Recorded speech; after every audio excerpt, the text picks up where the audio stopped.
One of the worst times of my life was when I was 12 years old, when I first got diagnosed with CRPS, which is complex regional pain syndrome.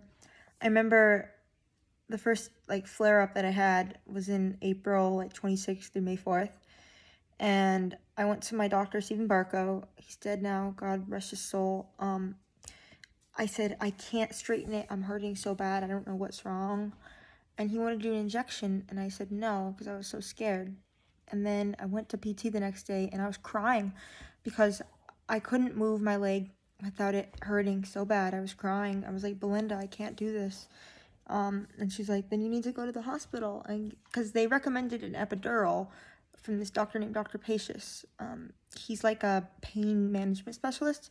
And he's like, yeah, you should try an epidural. And I was like, okay, well, think about it. But yeah, so that day when we went to the PT, we went to Mission Hospital, but we ended up waiting 4 hours and left. Then the next day or so, my pain was so much worse, and I was hopping and limping, and I was so miserable that my mom was like, okay, Sarah, you're either going to go to the emergency room tonight or you're going to go tomorrow. And I was not happy because I didn't want to go.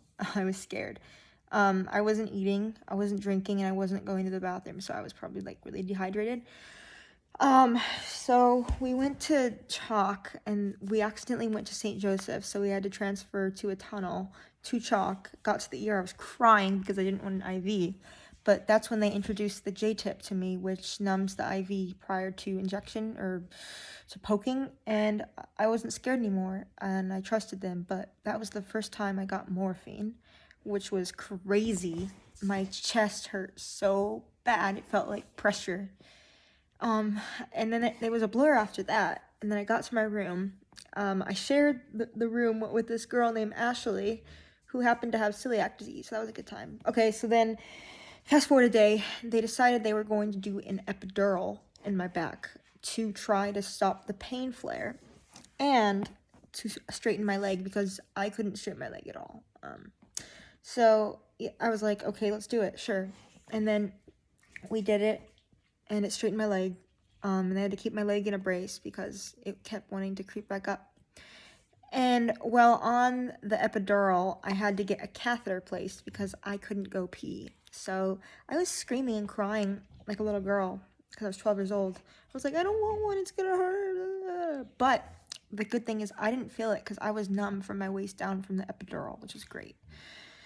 But yeah, so we were in the PICU. We got transferred to a different PICU because it was overflowed and stuff. And then after having so much morphine and so much pain medication in the epidural, I started vomiting uncontrollably on my nurse named Marlene.